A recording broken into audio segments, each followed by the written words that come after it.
O Grande Conflito, capítulo 8. O poder triunfante da verdade. Um novo imperador, Carlos V, subira ao trono da Alemanha, e os emissários de Roma se apressaram a apresentar suas congratulações e induzir o monarca a empregar seu poder contra a reforma. De um lado, o eleitor da Saxônia, a quem Carlos em grande parte devia a coroa, rogava-lhe não dar passo algum contra Lutero antes de lhe conceder oportunidade de se fazer ouvir. O imperador ficou assim colocado em posição de grande perplexidade e embaraço. Os adeptos do Papa não ficariam satisfeitos com coisa alguma a não ser um edito imperial sentenciando Lutero à morte. O eleitor declarava firmemente que nem Sua Majestade Imperial, nem outra pessoa qualquer tinha demonstrado haverem sido refutados os escritos de Lutero. Portanto, pedia que o doutor Lutero fosse provido de salvo-conduto, de maneira que pudesse comparecer perante um tribunal de juízes sábios, piedosos e imparciais. A atenção de todos os partidos dirigia-se agora para a Assembleia dos Estados Alemães, que se reuniu em Worms, logo depois da ascensão de Carlos ao poder imperial. Havia importantes questões e interesses políticos a serem considerados por esse Concílio Nacional. Pela primeira vez, os príncipes da Alemanha deveriam encontrar-se com seu jovem monarca numa Assembleia Deliberativa. De todas as partes da pátria haviam chegado os dignitários da Igreja e do Estado. Fidalgos seculares de elevada linhagem, poderosos e ciosos de seus direitos hereditários, eclesiásticos principescos, afetados de sua consciente superioridade em ordem social e poderio, cavalheiros da corte e seus partidários armados, e embaixadores de países estrangeiros e longínquos, todos se achavam reunidos em Worms. Contudo, naquela vasta assembleia, o assunto que despertava o mais profundo interesse era a causa do reformador saxônio.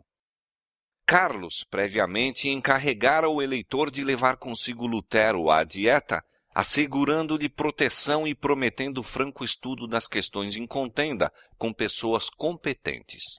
Lutero estava ansioso por comparecer perante o imperador.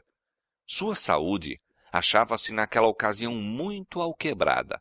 Não obstante, escreveu ao eleitor: "Se eu não puder ir a Worms com boa saúde, serei levado para lá doente como estou. Pois, se o imperador me chama, não posso duvidar de que é o chamado do próprio Deus. Se desejarem usar de violência para comigo, e isto é muito provável, pois não é para a instrução deles que me ordenam comparecer, ponho o caso nas mãos do Senhor. Ainda vive e reina aquele que preservou os 3 jovens na fornalha ardente. Se ele me não salvar, minha vida é de pouca importância. Tão somente evitemos que o evangelho seja exposto ao escárnio dos ímpios, e por ele derramemos nosso sangue, de preferência a deixar que eles triunfem. Não me compete decidir se minha vida ou minha morte contribuirá mais para a salvação de todos. Podeis esperar tudo de mim, exceto fuga e abjuração. Fugir não posso, e menos ainda me retratar." Quando em Worms circularam as notícias de que Lutero deveria comparecer perante a dieta, houve geral excitação. Aleandro, o delegado papal a quem fora especialmente confiado o caso, estava alarmado e enraivecido. Via que o resultado seria desastroso para a causa papal. Instituir inquérito sobre um caso em que o Papa já havia pronunciado sentença de morte seria lançar o desdém sobre a autoridade do soberano pontífice. Além disso, tinha apreensões de que os eloquentes e poderosos argumentos daquele homem pudessem desviar da causa do Papa muitos dos príncipes.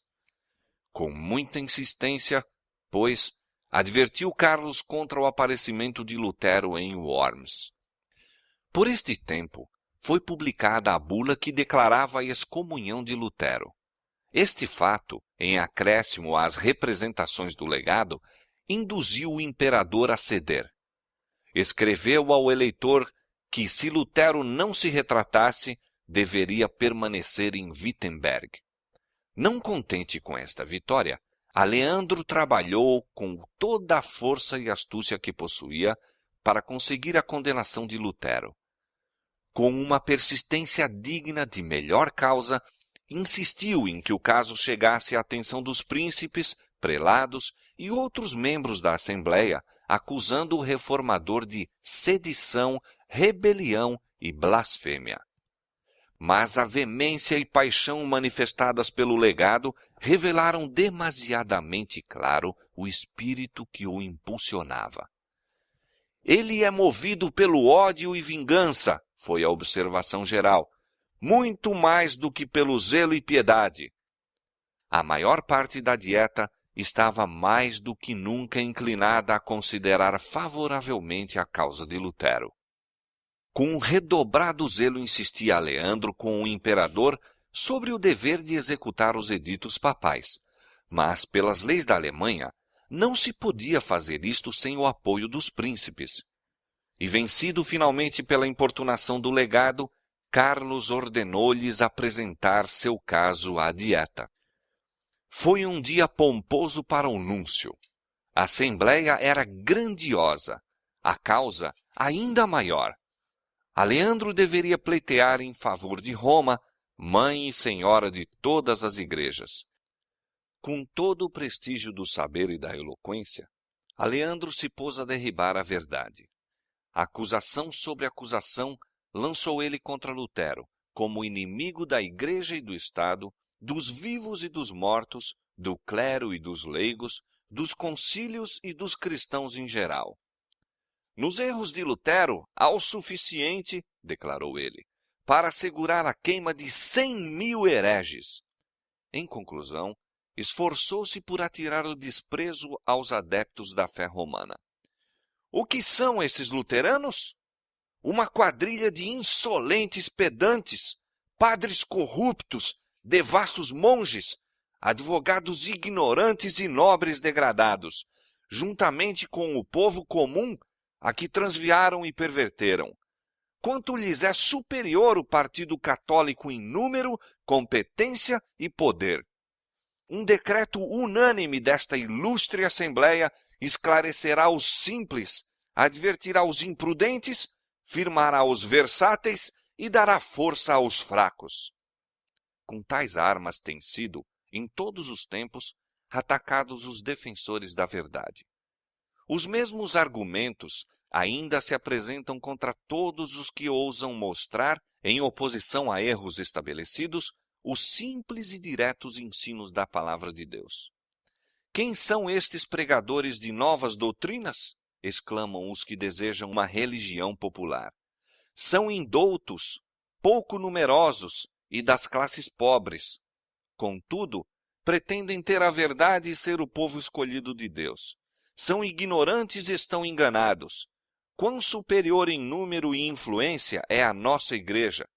Quantos grandes e ilustres homens existem entre nós? Quanto mais poder há de nosso lado? Tais são os argumentos que têm influência decisiva sobre o mundo, mas não são mais concludentes hoje do que o foram nos dias do Reformador. A reforma não terminou com Lutero, como muitos supõem. Continuará até o fim da história deste mundo. Lutero teve grande obra a fazer, transmitindo a outros a luz que Deus permitira brilhar sobre ele. Contudo, não recebeu toda a luz que deveria ser dada ao mundo. Desde aquele tempo até hoje, nova luz tem estado continuamente a resplandecer sobre as Escrituras e novas verdades se têm desvendado constantemente. O discurso do legado produziu profunda impressão na dieta. Não havia presente nenhum Lutero com as claras e convincentes verdades da palavra de Deus para superar o defensor papal. Nenhuma tentativa se fez para defender o reformador. Era manifesta a disposição geral de não somente condená-lo e as doutrinas que ele ensinava, mas, sendo possível, desarraigar a heresia. Roma fruíra da mais favorável oportunidade para defender sua causa. Tudo o que ela poderia dizer em sua própria reivindicação fora dito, mas a aparente vitória foi o sinal da derrota. Dali em diante, o contraste entre a verdade e o erro seria visto mais claramente ao entrarem para a luta em campo aberto. Nunca mais, desde aquele dia, Roma se havia de sentir tão segura como estivera. Conquanto a maior parte dos membros da Dieta não tivesse hesitado em entregar Lutero à vingança de Roma, muitos deles viam e deploravam a depravação existente na Igreja, desejosos da supressão dos abusos de que sofria o povo alemão em consequência da corrupção e cobiça da hierarquia. O legado apresentara sob a luz mais favorável o dogma papal. O Senhor, então, constrangeu um membro da Dieta a dar uma descrição verdadeira dos efeitos da tirania papal.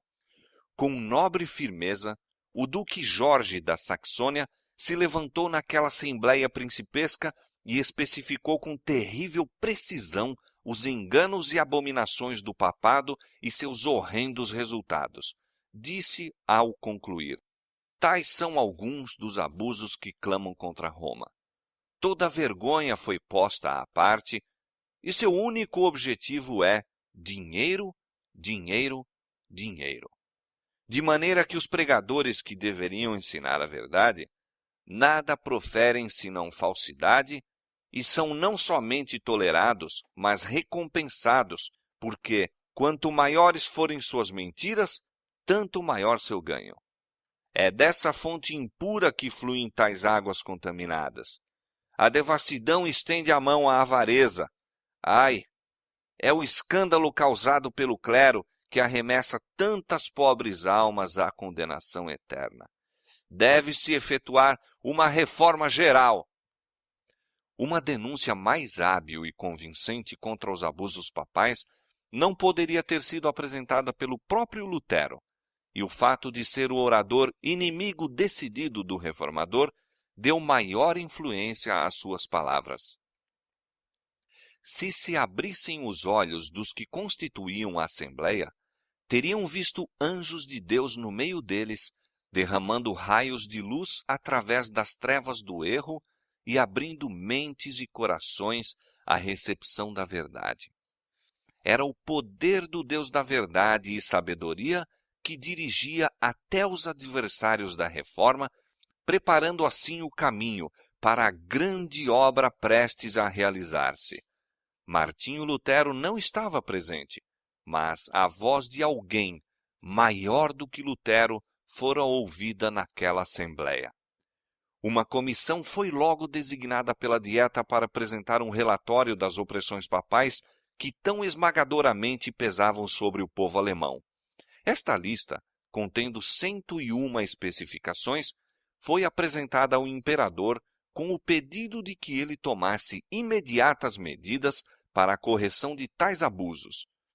Que perda de almas cristãs, diziam os suplicantes. Que depredações, que extorsões por causa dos escândalos de que se acha rodeada a cabeça espiritual da cristandade. É nosso dever evitar a ruína e desonra do nosso povo. Por esta razão, nós, de maneira humílina, mas com muita insistência, rogamo-vos ordeneis uma reforma geral e empreendais a sua realização. O concílio pediu, então, o comparecimento do reformador à sua presença. Apesar dos rogos, protestos e ameaças de Aleandro, o imperador finalmente consentiu e Lutero foi intimado a comparecer perante a Dieta. Com a intimação, foi expedido um salvo-conduto, assegurando sua volta a um lugar de segurança. Ambos foram levados a Wittenberg por um arauto que estava incumbido de conduzir o reformador a Worms. Os amigos de Lutero estavam aterrorizados, angustiados. Sabendo do preconceito e inimizade contra ele, temiam que mesmo seu salvo-conduto não fosse respeitado e rogavam-lhe não expusesse a vida ao perigo. Ele replicou: os sectários do Papa não desejam minha ida a Worms, mas minha condenação e morte. Não importa. não orem por mim, mas pela palavra de Deus. Cristo me dará seu Espírito para vencer esses ministros do erro. Desprezo-os em minha vida, triunfarei sobre eles pela minha morte. Estão atarefados em Worms com o intuito de me obrigarem a abjurar, e esta será a minha abjuração. Anteriormente eu dizia que o Papa é o vigário de Cristo. Hoje assevero ser ele o adversário de nosso Senhor e o apóstolo do diabo. Lutero não deveria fazer sozinho sua perigosa viagem. Além do mensageiro imperial, 3 de seus amigos mais certos se decidiram a acompanhá-lo. Melanchthon ardorosamente quis unir-se a eles. Seu coração estava ligado ao de Lutero e anelava segui-lo, sendo necessário a prisão ou a morte. Seus rogos, porém, não foram atendidos. Se Lutero perecesse, as esperanças da reforma deveriam centralizar-se neste jovem colaborador. Disse o reformador quando se despediu de Melanchthon: se eu não voltar e meus inimigos me matarem, continua a ensinar e permanece firme na verdade. Trabalha em meu lugar. Se sobreviveres, minha morte terá pouca consequência. Estudantes e cidadãos que se haviam reunido para testemunharem a partida de Lutero ficaram profundamente comovidos. Uma multidão, cujo coração havia sido tocado pelo Evangelho, deu-lhe as despedidas em pranto. Assim, o reformador e seus companheiros partiram de Wittenberg. Viram em viagem que o espírito do povo se achava oprimido por tristes pressentimentos. Nalgumas cidades, honras nenhumas lhe eram tributadas. Ao pararem para o pouso, um padre amigo exprimiu seus temores, segurando diante de Lutero o retrato de um reformador italiano que sofrera o martírio. No dia seguinte, souberam que os escritos de Lutero haviam sido condenados em Worms. Mensageiros imperiais estavam proclamando o decreto do imperador e apelando ao povo para trazerem aos magistrados as obras proscritas. O arauto, temendo pela segurança de Lutero no concílio e julgando que sua resolução já pudesse estar abalada, perguntou se ele ainda desejava ir avante. Respondeu: posto que interdito, em todas as cidades irei. Em Erfurt, Lutero foi recebido com honras. Cercado de multidões que o admiravam, passou pelas ruas que ele muitas vezes atravessara com a sacola de pedinte. Visitou sua capela no convento e pensou nas lutas pelas quais a luz que agora inundava a Alemanha se derramara em sua alma. Insistiu-se com ele a que pregasse. Isto lhe havia sido vedado, mas o arauto concedeu-lhe permissão e o frade, que fora outrora o serviçal do convento, subiu agora ao púlpito. A uma multidão que ali se reunira, falou ele sobre as palavras de Cristo. Paz seja convosco. Filósofos, doutores e escritores, disse ele, têm se esforçado por ensinar aos homens o meio para se obter a vida eterna e não o têm conseguido. Contar-vos-ei agora.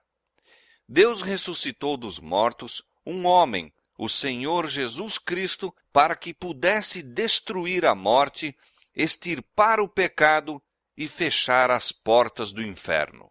Esta é a obra da salvação. Cristo venceu. Estas são as alegres novas, e somos salvos por sua obra e não pela nossa própria. Disse nosso Senhor Jesus Cristo: paz seja convosco. Olhai minhas mãos. Isto quer dizer: olha, ó homem, fui eu só, que tirei teu pecado e te resgatei. E agora tens paz, diz o Senhor. Continuou, mostrando que a verdadeira fé se manifestará por uma vida santa. Visto que Deus nos salvou, ordenemos nossos trabalhos de tal maneira que possam ser aceitáveis perante Ele. És rico? Administra teus bens às necessidades dos pobres. Se teu trabalho é útil apenas para ti, O serviço que pretendes prestar a Deus é uma mentira. O povo ouvia como que extasiado. O pão da vida fora partido àquelas almas famintas. Perante elas, Cristo foi levantado acima dos papas, legados, imperadores e reis. Lutero não fez referência alguma à sua posição perigosa. Não procurou fazer-se objeto dos pensamentos e simpatias. Na contemplação de Cristo, perdera de vista o eu. Escondera-se por trás do homem do Calvário, procurando apenas apresentar a Jesus como o redentor do pecador. Prosseguindo viagem, o reformador era em toda parte olhado com grande interesse. Uma ávida multidão acotovelava-se em redor dele e vozes amigas advertiam-no dos propósitos dos romanistas. Eles vos queimarão, diziam alguns, e reduzirão vosso corpo a cinzas, como fizeram com João Hus. Lutero respondia: ainda que acendessem por todo o caminho de Worms a Wittenberg uma fogueira cujas chamas atingissem o céu, em nome do Senhor, eu caminharia pelo meio delas, compareceria perante eles, entraria pelas mandíbulas desse hipopótamo e lhe quebraria os dentes, confessando o Senhor Jesus Cristo. A notícia de sua aproximação de Worms estabeleceu grande comoção. Os amigos tremiam de receio pela sua segurança. Os inimigos temiam pelo êxito de sua causa. Fizeram-se acérrimos esforços para dissuadi-lo de entrar na cidade. Por instigação dos adeptos do Papa, insistiu-se com ele para que se retirasse para o castelo de um cavalheiro amigo, onde declarava-se todas as dificuldades poderiam ser amigavelmente resolvidas. Os amigos esforçavam-se por excitar-lhe os temores, descrevendo os perigos que o ameaçavam. Todos os seus esforços falharam. Lutero, ainda inabalável, declarou: mesmo que me houvesse tantos demônios em Worms como telhas nos telhados, eu ali entraria. À sua chegada em Worms, vasta multidão se congregou às portas para lhe dar as boas-vindas. Concorrência tão grande não houve para saudar o próprio imperador. A excitação foi intensa, e do meio da multidão, uma voz penetrante e lamentosa entoava um canto fúnebre, como aviso a Lutero quanto à sorte que o esperava. Deus será a minha defesa, disse ele ao descer da carruagem. Os chefes papais não tinham acreditado que Lutero realmente se aventurasse a aparecer em Worms, e sua chegada encheu-os de consternação. O imperador imediatamente convocou seus conselheiros para considerarem como deveriam agir. Um dos bispos, romanista rígido, declarou: temo-nos consultado durante muito tempo acerca desse assunto. Livre-se, Vossa Majestade Imperial, de uma vez deste homem. Não fez Sigismundo com que João Hus fosse queimado? Não somos obrigados a dar nem a observar o salvo-conduto de um herege. Não, disse o imperador, devemos cumprir nossa promessa. Decidiu-se, portanto, que o reformador fosse ouvido. A cidade toda se achava sôfrega por ver este homem notável e uma multidão de visitantes logo encheu suas estalagens. Lutero havia-se apenas restabelecido de enfermidade recente. Estava cansado da jornada que levara 2 semanas inteiras. Deveria preparar-se para enfrentar os momentosos acontecimentos do dia seguinte e necessitava de sossego e repouso.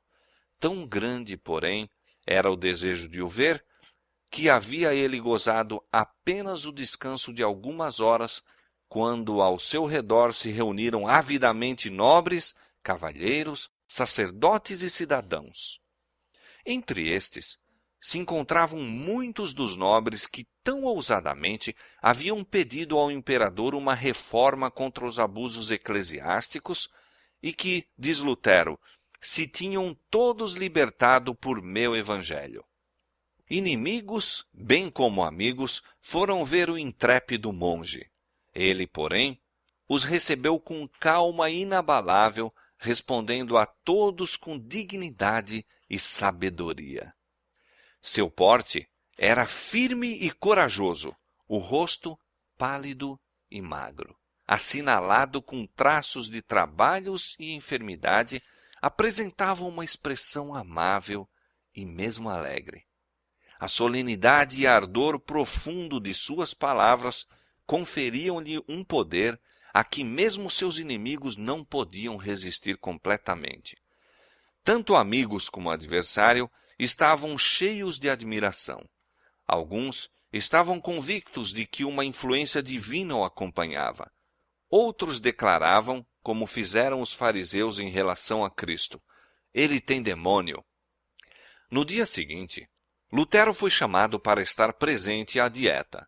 Dignou-se um oficial imperial para conduzi-lo até ao salão de audiência. Foi, contudo, com dificuldade que ele atingiu o local. Todas as ruas estavam cheias de espectadores, ávidos de ver um monge que ousara resistir à autoridade do Papa. Quando estava para entrar à presença de seus juízes, um velho general, herói de muitas batalhas, disse-lhe amavelmente: pobre monge, vais agora assumir uma posição mais nobre do que eu ou quaisquer outros capitães já assumimos nas mais sanguinolentas de nossas batalhas. Mas, se tua causa é justa, e estás certo disto, vai adiante, em nome de Deus, e nada temas. Deus não te abandonará. Finalmente, Lutero se achou perante o concílio. O imperador ocupava o trono. Estava rodeado das mais ilustres personagens do império. Nunca homem algum comparecera à presença de uma assembleia mais importante do que aquela diante da qual Martinho Lutero deveria responder por sua fé. Aquela cena era por si mesma uma assinalada vitória sobre o papado. O Papa condenara o homem e agora estava ele em pé, diante de um tribunal que por esse mesmo ato se colocava acima do Papa. Este o havia posto sob interdito, separando-o de toda a sociedade humana, e, no entanto, era ele chamado em linguagem respeitosa e recebido perante a mais augusta Assembleia do mundo. O Papa condenara-o ao silêncio perpétuo, e agora estava ele prestes a falar perante milhares de ouvintes atentos, reunidos das mais longínquas partes da cristandade. Imensa revolução assim se efetuara por intermédio de Lutero. Roma descia já do trono e era a voz de um monge que determinava esta humilhação. Na presença daquela poderosa assembleia de titulares, o reformador de humilde nascimento parecia intimado e embaraçado. Vários dos príncipes, observando sua emoção, aproximaram-se dele e um lhe segredou: não temais os que matam o corpo, mas não podem matar a alma. Outro disse: quando fordes levados perante os governadores e reis por minha causa, ser-vos-á ministrado pelo Espírito de vosso Pai o que devereis dizer. Assim, as palavras de Cristo foram empregadas pelos grandes homens do mundo para fortalecerem seu servo na hora de prova. Lutero foi conduzido a um lugar bem em frente do trono do imperador. Profundo silêncio caiu sobre a assembleia ali congregada. Então, um oficial imperial se levantou e, apontando para uma coleção dos escritos de Lutero, pediu que o reformador respondesse a duas perguntas: se ele os reconhecia como seus e se dispunha a retratar-se das opiniões que neles emitira. Lidos os títulos dos livros, Lutero respondeu quanto à primeira pergunta que reconhecia serem seus os livros. Quanto à segunda, disse ele, visto ser uma questão que respeita a fé e a salvação das almas e que interessa à palavra de Deus, o maior e mais precioso tesouro, quer no céu, quer na terra, eu agiria imprudentemente se respondesse sem reflexão. Poderia afirmar menos do que as circunstâncias exigem, ou mais do que a verdade requer, e desta maneira pecar contra estas palavras de Cristo. Qualquer que me negar diante dos homens, eu o negarei também diante de meu Pai que está nos céus. Por esta razão, com toda a humildade, rogo a vossa majestade imperial conceder-me tempo para que eu possa responder sem ofensa à palavra de Deus. Fazendo este pedido, Lutero agiu prudentemente. Sua conduta convenceu a Assembleia de que não agia por paixão ou impulso. Semelhante calma e domínio próprio, inesperados em quem se mostrara audaz e intransigente, aumentaram-lhe o poder, habilitando-o mais tarde a responder com uma prudência, decisão, sabedoria e dignidade que surpreendiam e decepcionavam seus adversários, repreendendo-lhes a insolência e orgulho. No dia seguinte, deveria ele comparecer para dar sua resposta final. Durante algum tempo, seu coração se abateu ao contemplar as forças que estavam combinadas contra a verdade. Vacilou-lhe a fé. Temor e tremor lhe sobrevieram e oprimiu-o o terror. Multiplicavam-se diante dele os perigos. Seus inimigos pareciam a ponto de triunfar e os poderes das trevas de prevalecer. Nuvens juntavam-se em redor dele e pareciam separá-lo de Deus. Ansiava pela certeza de que o Senhor dos Exércitos estaria com ele. Em angústia de espírito, lançou-se com o rosto em terra, derramando estes clamores entrecortados, lancinantes, que ninguém, senão Deus, pôde compreender perfeitamente. Ó Deus, todo-poderoso e eterno, implorava ele, quão terrível é este mundo! Eis que ele abre a boca para engolir-me e tenho tão pouca confiança em ti. Se é unicamente na força deste mundo que eu devo pôr minha confiança, tudo está acabado. É vinda a minha última hora, minha condenação foi pronunciada.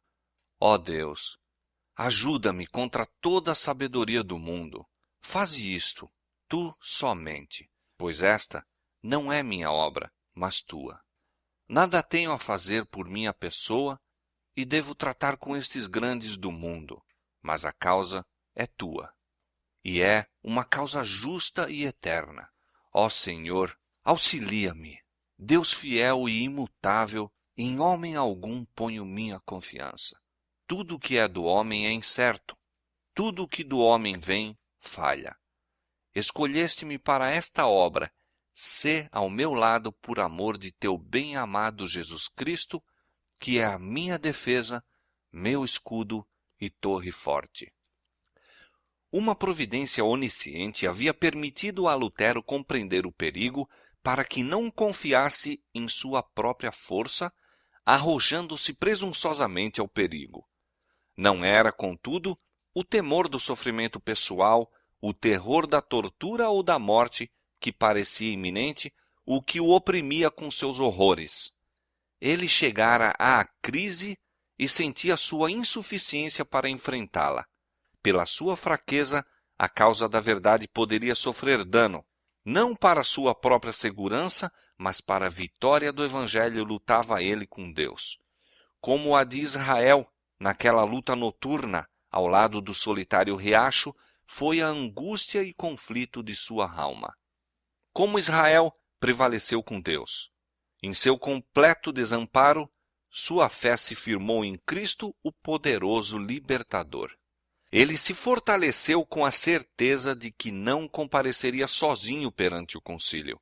A paz voltou à alma e ele se regozijou de que lhe fosse permitido exaltar a palavra de Deus perante os governadores da nação. Com o espírito repousado em Deus, Lutero preparou-se para a luta que diante dele estava. Meditou sobre o plano de sua resposta, examinou passagens de seus próprios escritos e tirou das Sagradas Escrituras provas convenientes para sustentar sua atitude.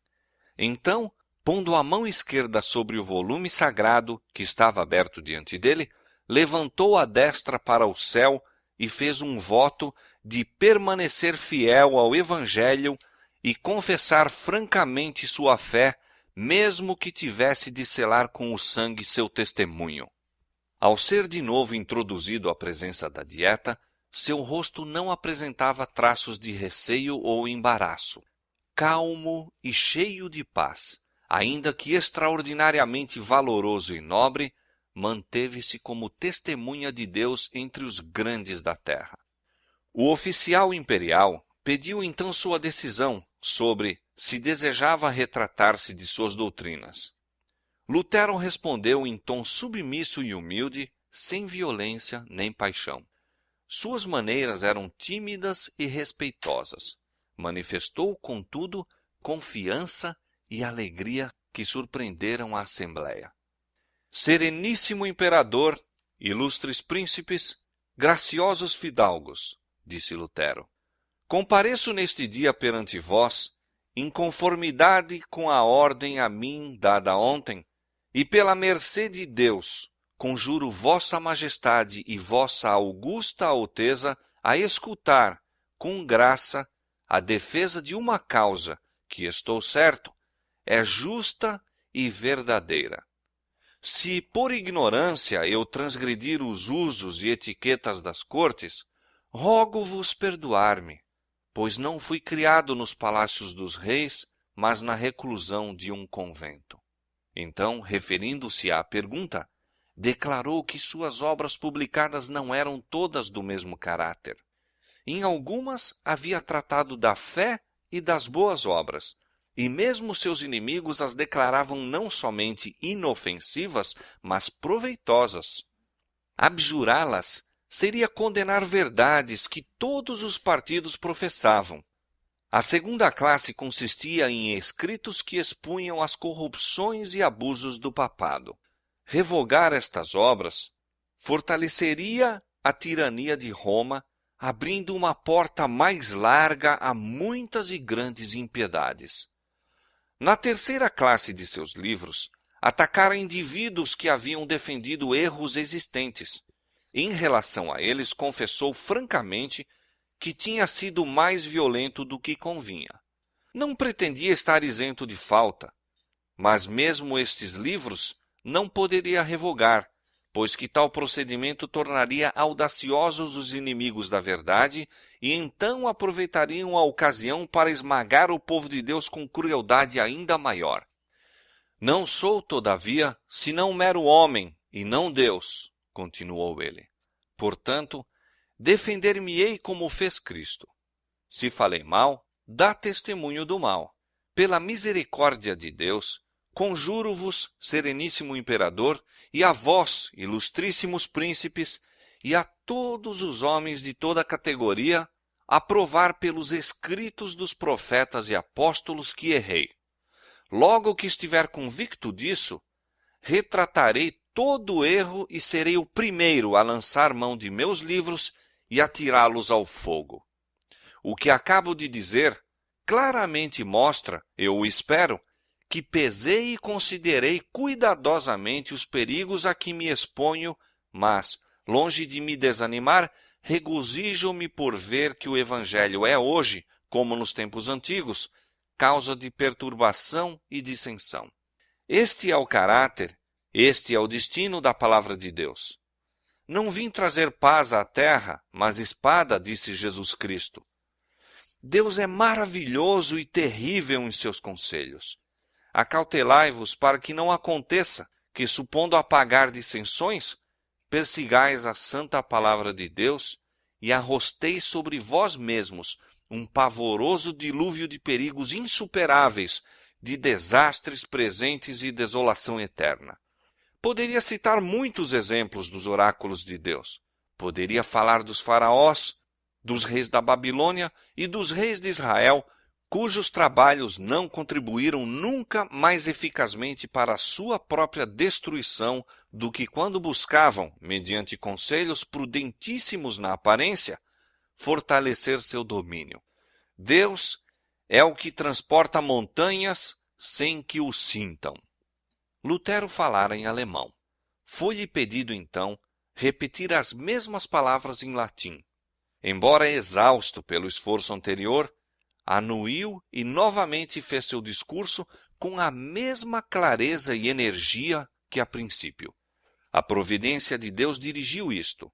O espírito de muitos dos príncipes estava tão obliterado pelo erro e superstição que, à primeira vez, não viram a força do raciocínio de Lutero, mas a repetição habilitou-os a perceber claramente os pontos apresentados. Os que obstinadamente fechavam os olhos à luz e se decidiram não convencer-se das verdades, ficaram enraivecidos com o poder das palavras de Lutero. Quando cessou de falar, o anunciador da dieta disse irado: "Não respondeste à pergunta feita. Exige-se que dês resposta clara e precisa. Retratar-te-ás ou não?" O reformador respondeu: "Visto que vossa sereníssima majestade e vossas nobres altezas exigem de mim resposta clara, simples e precisa, dar-vo-á-la-ei, e é esta. Não posso submeter minha fé, quer ao Papa, quer aos concílios, porque é claro como o dia que eles têm frequentemente errado e se contradito um ao outro. Portanto, a menos que eu seja convencido pelo testemunho das Escrituras ou pelo mais claro raciocínio, a menos que eu seja persuadido por meio das palavras que citei, a menos que assim submetam minha consciência pela palavra de Deus, não posso retratar-me e não me retratarei, pois é perigoso a um cristão falar contra a consciência. Aqui permaneço, não posso fazer outra coisa. Deus queira ajudar-me. Amém." Assim se manteve este homem justo sobre o firme fundamento da palavra de Deus. A luz do céu iluminava-lhe o semblante. Sua grandeza e pureza de caráter, sua paz e alegria de coração eram manifestas a todos ao testificar ele contra o poder do erro e testemunhar a superioridade da fé que vence o mundo. A assembleia toda ficou por algum tempo muda de espanto. Em sua primeira resposta, Lutero falara em tom baixo e em atitude respeitosa, quase submissa. Os romanistas haviam interpretado isto como sinal de que lhe estivesse começando a faltar o ânimo. Consideraram o pedido de delonga simples prelúdio de sua retratação. O próprio Carlos, notando, meio desdenhoso, a constituição abatida do monge, seu traje singelo e a simplicidade de suas maneiras, declarara: "Este monge nunca fará de mim um herege." A coragem e firmeza que agora ele ostentara, bem como o poder e clareza de seu raciocínio, encheram de surpresa todos os partidos. O imperador, possuído de admiração, exclamou: "Este monge fala com coração intrépido e inabalável coragem." Muitos dos príncipes alemães olhavam com orgulho e alegria a este representante de sua nação. Os partidários de Roma haviam sido vencidos. Sua causa parecia sob a mais desfavorável luz. Procuraram manter seu poder, não apelando para as Escrituras, mas com recurso às ameaças, indefectível argumento de Roma. Disse o anunciador da dieta: "Se não se retratar, o imperador e os governos do império consultar-se-ão quanto à conduta a adotar-se contra o herege incorrigível." Os amigos de Lutero, que com grande alegria lhe ouviram a nobre defesa, tremeram àquelas palavras, mas o próprio doutor disse claramente: "Queira Deus ser meu auxiliador, pois não posso retratar-me de coisa alguma." Ordenou-se-lhe que se retirasse da dieta enquanto os príncipes se consultavam juntamente. Pressentia-se que chegara uma grande crise. A persistente recusa de Lutero em submeter-se poderia afetar a história da Igreja durante séculos. Decidiu-se-lhe dar mais uma oportunidade para abjurar. Pela última vez foi ele levado à Assembleia. Novamente, foi feita a pergunta se ele renunciaria às suas doutrinas. "Não tenho outra resposta a dar", disse ele, "a não ser a que já dei. Era evidente que ele não poderia ser induzido, quer por promessas, quer por ameaças, a render-se ao governo de Roma. Os chefes papais aborreceram-se de que seu poderio, o qual fizera com que reis e nobres tremessem, fosse dessa maneira desprezado por um humilde monge. Almejavam fazê-lo sentir sua ira, destruindo-lhe a vida com torturas. Lutero, porém, compreendendo o perigo, falara a todos com dignidade e calma cristãs. Suas palavras tinham sido isentas de orgulho, paixão e falsidade. Havia perdido de vista a si próprio e aos grandes homens que o cercavam, e sentia unicamente que se achava na presença de alguém infinitamente superior aos papas, prelados, reis e imperadores. Cristo falara por intermédio do testemunho de Lutero com um poder e grandeza que na ocasião causou espanto e admiração tanto a amigos como a adversários. O Espírito de Deus estivera presente naquele concílio, impressionando o coração dos principais do império. Vários dos príncipes reconheceram ousadamente a justiça da causa de Lutero. Muitos estavam convictos da verdade, mas em outros as impressões recebidas não foram duradouras. Houve outra classe que no momento não exprimiu suas convicções, mas que, tendo pesquisado as Escrituras por si mesmos, tornaram-se, em ocasião posterior, destemidos sustentáculos da Reforma. O eleitor Frederico aguardara ansiosamente o comparecimento de Lutero perante a Dieta e, com profunda emoção, ouviu seu discurso. Com alegria e orgulho, testemunhou a coragem, firmeza e domínio próprio do doutor e decidiu-se a permanecer mais firmemente em sua defesa.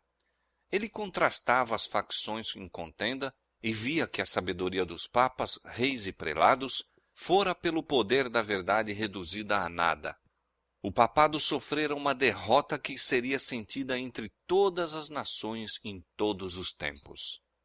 Quando o legado percebeu o efeito produzido pelo discurso de Lutero, como nunca dantes, temeu pela segurança do poderio romano e resolveu empregar todos os meios a seu alcance para levar a termo a derrota do reformador.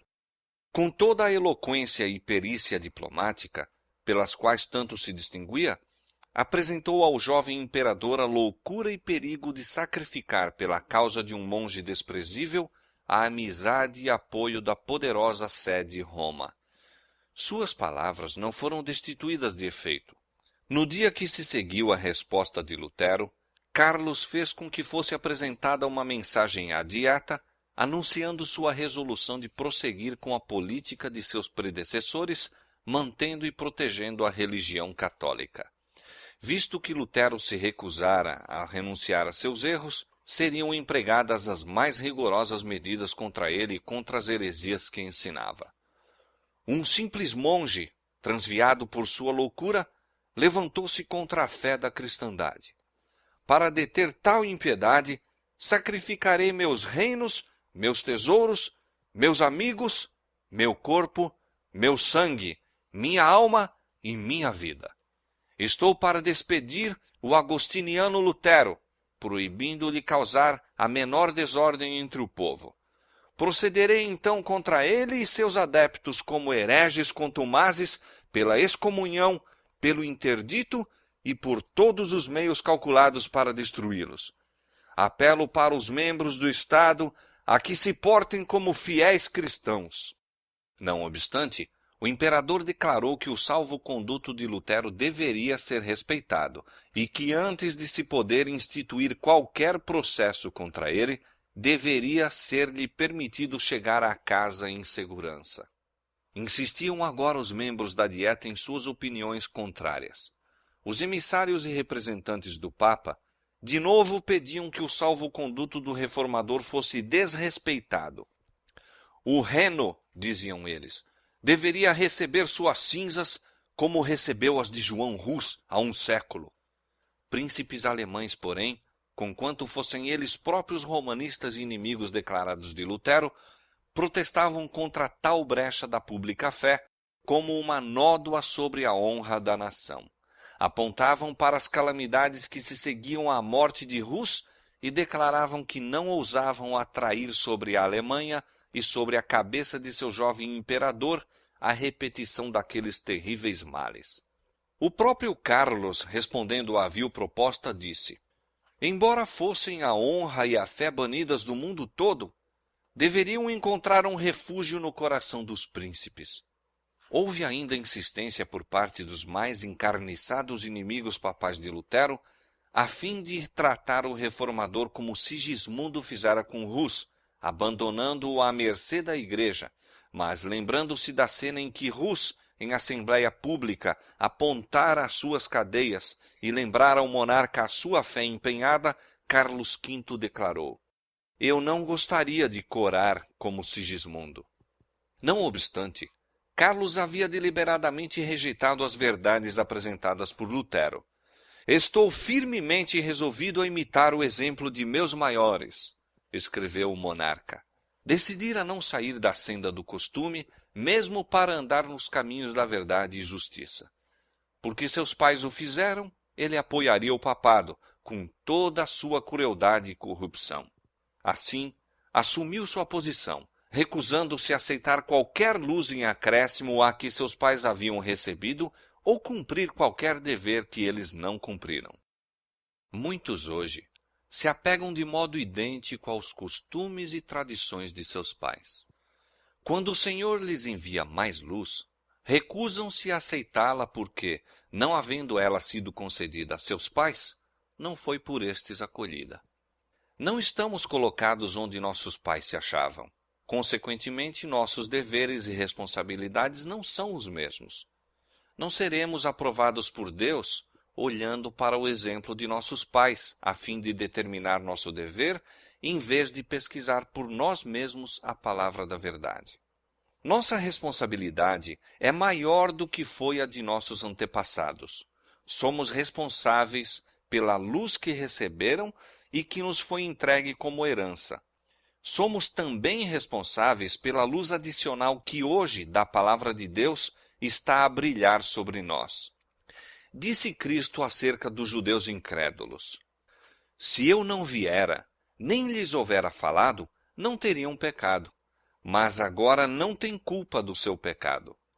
O mesmo poder divino falara por intermédio de Lutero ao imperador e príncipes da Alemanha. E ao resplandecer a luz da palavra de Deus, seu espírito contendeu pela última vez com muitos naquela assembleia. Como Pilatos, século antes, permitira que o orgulho e a popularidade fechassem seu coração contra o Redentor do mundo, como o timorato Félix ordenou ao mensageiro da verdade: por agora vai-te, e em tendo oportunidade te chamarei. Como o orgulhoso Agripa confessou: por pouco me queres persuadir que me faça cristão, e no entanto se desviou da mensagem enviada pelo céu, assim, Carlos V, cedendo às sugestões do orgulho e política mundanos, decidiu-se a rejeitar a luz da verdade. Circularam amplamente rumores dos planos feitos contra Lutero, causando por toda a cidade grande excitação. O reformador conquistara muitos amigos que, conhecendo a traiçoeira crueldade de Roma para com todos os que ousavam expor suas corrupções, resolveram que ele não fosse sacrificado. Centenas de nobres se comprometeram a protegê-lo. Não poucos denunciaram abertamente a mensagem real como evidência de tímida submissão ao poder de Roma. Às portas das casas e em lugares públicos foram afixados cartazes, alguns condenando e outros apoiando Lutero. Num deles estavam meramente escritas as significativas palavras do sábio: ai de ti, ó terra, cujo rei é criança. Eclesiastes 10:16.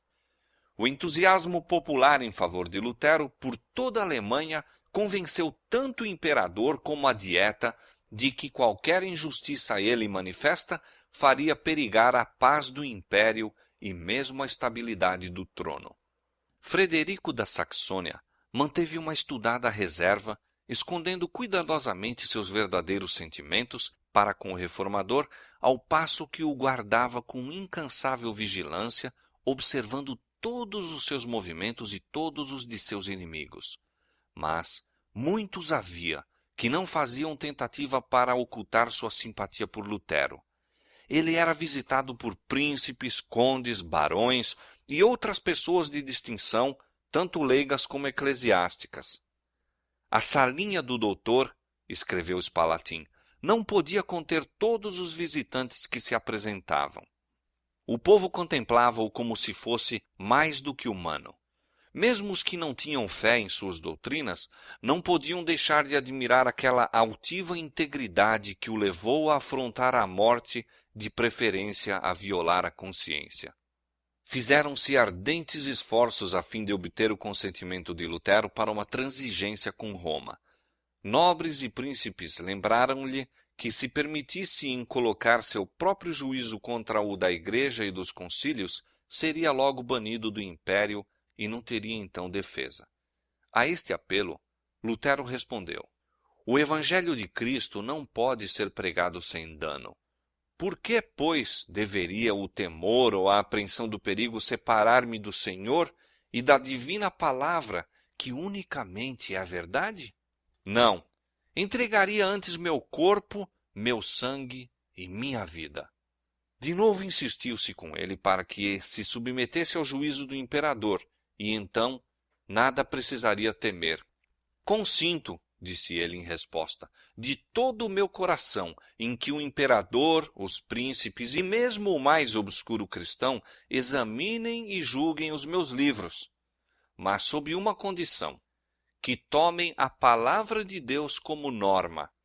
Os homens nada têm a fazer senão obedecer-lhe. Não façais violência à minha consciência, que está ligada e encadeada às Escrituras Sagradas. A um outro apelo, disse ele: consinto em renunciar ao salvo-conduto. Coloco minha pessoa e minha vida nas mãos do imperador, mas a palavra de Deus, nunca. Declarou estar disposto a submeter-se à decisão de um concílio geral, mas unicamente sob a condição de que se exigisse do concílio decidir de acordo com as Escrituras. No tocante à palavra de Deus e à fé, acrescentou ele, todo cristão é juiz tão bom como pode ser o próprio Papa, embora apoiado por 1 milhão de concílios. Tanto amigos como adversários finalmente se convenceram de que baldados seriam quaisquer esforços de reconciliação. Houvesse o reformador cedido num único ponto, e Satanás e suas hostes teriam ganho a vitória. Mas sua persistente firmeza foi o meio para a emancipação da Igreja e o início de uma era nova e melhor. A influência deste único homem, que ousou pensar e agir por si mesmo em assuntos religiosos, deveria afetar a Igreja e o mundo, não somente em seu próprio tempo, mas em todas as gerações futuras. Sua firmeza e fidelidade fortaleceriam até o final do tempo a todos os que passassem por experiência semelhante. O poder e majestade de Deus se mantiveram acima do conselho dos homens, acima da potente força de Satanás. Por autorização do imperador, foi Lutero logo ordenado a voltar para casa e sabia que este aviso seria imediatamente seguido de sua condenação. Nuvens ameaçadoras pairavam sobre seu caminho, mas partindo de Worms, seu coração se encheu de alegria e louvor. O próprio diabo, disse ele, guardou a fortaleza do Papa, mas Cristo fez nela uma larga brecha e Satanás foi constrangido a confessar que o Senhor é mais poderoso do que ele. Depois de sua partida, ainda desejoso de que sua firmeza não fosse mal interpretada como sendo rebelião, Lutero escreveu ao imperador: Deus, que é o pesquisador dos corações, é minha testemunha, disse ele, de que estou pronto para, da maneira mais ardorosa, obedecer à vossa majestade, na honra e na desonra, na vida e na morte, e sem exceções, a não ser a palavra de Deus, pela qual o homem vive. Em todas as preocupações da presente vida, minha fidelidade será inabalável, pois perder ou ganhar neste mundo é de nenhuma consequência para a salvação. Mas quando se acham envolvidos em interesses eternos, Deus não quer que o homem se submeta ao homem, pois tal submissão em assuntos espirituais é verdadeiro culto, e este deve ser prestado unicamente ao Criador. Na viagem de volta a Worms, a recepção de Lutero foi mais lisonjeira mesmo que na sua ida para ali. Eclesiásticos principescos davam as boas-vindas ao monge excomungado e governadores civis honravam ao homem que o imperador denunciara.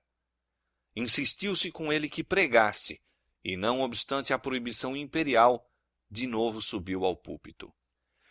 Nunca me comprometi a acorrentar a palavra de Deus, disse ele, e nem o farei. Não estivera ainda muito tempo ausente de Worms, quando os chefes coagiram o imperador a promulgar um edito contra ele. Nesse decreto, Lutero foi denunciado como o próprio Satanás sob a forma de homem e sob as vestes de monge. Ordenou-se que logo ao expirar o prazo de seu salvo-conduto, se adotassem medidas para deter a sua obra. Proibia-se a todas as pessoas abrigá-lo, dar-lhe comida ou bebida, ou por palavras ou atos, em público ou em particular, auxiliá-lo ou apoiá-lo. Deveria ser preso onde quer que o pudesse ser e entregue às autoridades. Presos deveriam ser também seus adeptos e confiscadas suas propriedades. Deveriam destruir-se seus escritos e, finalmente, todos os que ousassem agir contrariamente àquele decreto eram incluídos em sua condenação. O eleitor da Saxônia e os príncipes mais amigos de Lutero tinham se retirado de Worms logo depois de sua partida, e o decreto do imperador recebeu a sanção da Dieta. Achavam-se agora jubilosos os romanistas. Consideravam selada a sorte da reforma. Deus provera a seu servo, nesta hora de perigo, um meio para escapar ao mesmo. Um olhar vigilante acompanhava os movimentos de Lutero e um coração verdadeiro e nobre decidira o seu livramento. Era claro que Roma não se satisfaria com coisa alguma senão sua morte. Unicamente ocultando-se poderia ele ser preservado das garras do leão. Deus dera sabedoria a Frederico da Saxônia para idear um plano destinado a preservar o reformador. Com a cooperação de verdadeiros amigos, executou-se o propósito do eleitor e Lutero foi, de maneira eficiente, oculto de seus amigos e inimigos. Em sua viagem de volta para casa, foi preso, separado de seus assistentes e precipitadamente transportado através da floresta para o castelo de Wartburgo, isolada fortaleza nas montanhas. Tanto o rapto como o esconderijo foram de tal maneira envoltos em mistério que até o próprio Frederico, durante muito tempo, não soube para onde fora ele conduzido. Essa ignorância não deixou de ter seu desígnio. Enquanto o eleitor nada soubesse do paradeiro de Lutero, nada poderia revelar. Convenceu-se de que o reformador estava em segurança e, com isso, se sentiu satisfeito. Passaram-se a primavera, o verão e o outono, e chegara o inverno, e Lutero ainda permanecia prisioneiro. Aleandro e seus partidários exultavam quando a luz do Evangelho parecia prestes a extinguir-se, mas, em vez disso, o reformador enchia sua lâmpada no repositório da verdade, e sua luz deveria resplandecer com maior brilho. Na proteção amiga de Wartburgo, Lutero durante algum tempo se regozijou em seu livramento do ardor e torvelinho da batalha. Mas não poderia por muito tempo encontrar satisfação no silêncio e repouso. Habituado a uma vida de atividade e acirrado conflito, mal suportava o permanecer inativo. Naqueles dias de solidão, surgia diante dele o estado da igreja e exclamava em desespero: Ai! Ninguém há neste último tempo da ira do Senhor para ficar diante dele como uma muralha e salvar Israel. Novamente volvia os pensamentos para si mesmo e receava ser acusado de covardia por afastar-se da contenda. Acusava-se, então, de indolência e condescendência própria. No entanto, produzia diariamente mais do que parecia possível a um homem fazer. Sua pena nunca estava ociosa. Seus inimigos, conquanto se lisonjeassem de que ele estivesse em silêncio, espantavam-se e confundiam-se pela prova palpável de que ainda exercia atividade. Sem número de folhetos procedentes de sua pena circulavam pela Alemanha toda. Também prestava importantíssimo serviço a seus patrícios, traduzindo o Novo Testamento para a língua alemã. De seu Patmos rochoso, continuou durante quase um ano inteiro a proclamar o Evangelho e a repreender os pecados e erros do tempo. Não foi, porém, meramente para preservar Lutero da ira de seus inimigos, nem mesmo para proporcionar-lhe uma temporada de calma para esses importantes labores, que Deus retirara seu servo do cenário da vida pública. Visavam-se resultados mais preciosos do que esses. Na solidão e obscuridade de seu retiro montesino, Lutero esteve afastado do apoio terrestre e excluído dos louvores humanos. Foi desta maneira salvo do orgulho e confiança em si próprio, tantas vezes determinados pelo êxito. Por sofrimentos e humilhação, foi de novo preparado para andar em segurança na altura vertiginosa a que tão subitamente fora exaltado. Ao exultarem os homens na libertação que a verdade lhes traz, inclinam-se a engrandecer aqueles que Deus empregou para quebrar as cadeias do erro e superstição. Satanás procura desviar de Deus os pensamentos e afeições dos homens e fixá-los nos fatores humanos. Ele os leva a honrar o mero instrumento e desconhecer a mão que dirige os acontecimentos da providência.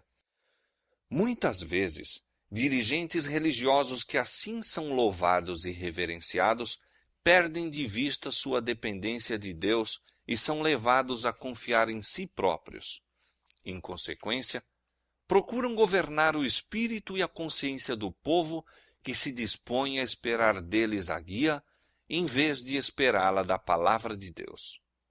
A obra de reforma é muitas vezes retardada por causa desse espírito da parte dos que a amparam. Deste perigo quis Deus guardar a causa da reforma. Ele desejava que aquela obra recebesse não os característicos do homem, mas os de Deus. Os olhos dos homens tinham se dirigido a Lutero como expositor da verdade.